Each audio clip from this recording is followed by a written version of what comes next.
class in EPP4, wastong paraan ng paglalaba. Ang mga wastong hakbang sa paglalaba upang mapanatili ang malinis at maayos ang iyong mga damit. Una, ihanda ang mga kagamitan tulad ng palanggana, tubig, sabon panaba, hanger, at spagkon. Ikalawa, pagsisiyasat at paghihiwalay o sorting.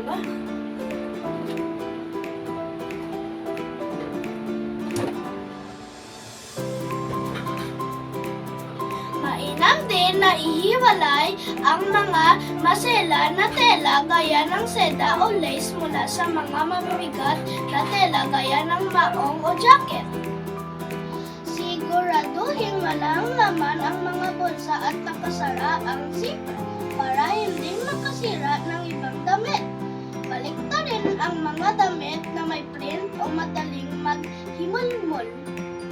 Kung may matinding mansya, pahiran ito ng laundry detergent o mansya remover bago simulan ng mismong paglalaba. Pangatlo, pagpili ng tamang sabon at tubig. Gumamit ng tamang dami ng sabon ayon sa dami ng labada.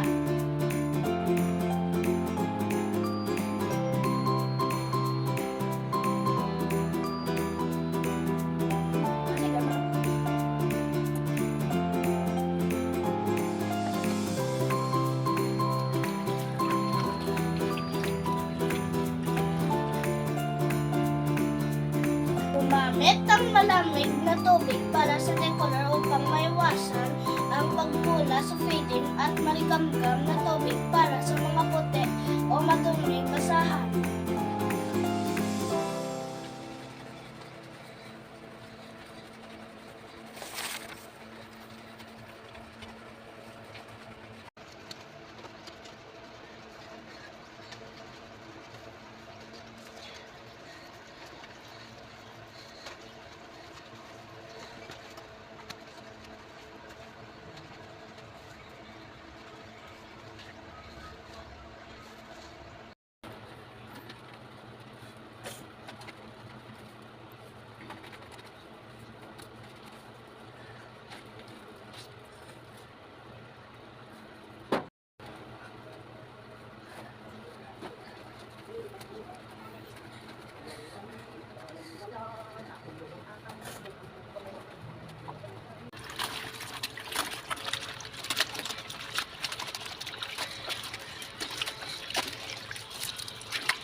Siguraduhin maalis ang lahat ng bakas ng sabon sa uling banlaw.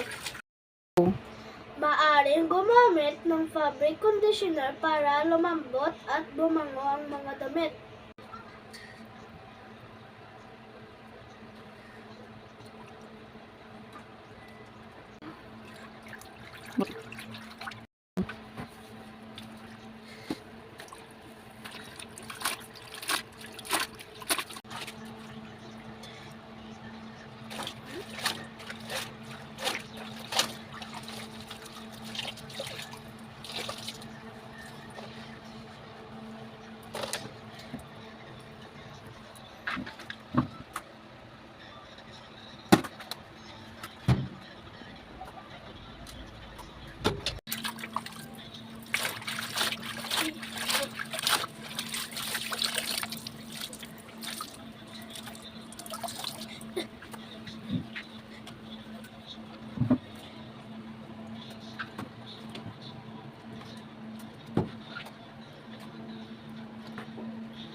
This is Venice Barbara Plano from Grade 4 Regium. I hope you learned something today. Thank you for watching. Bye-bye.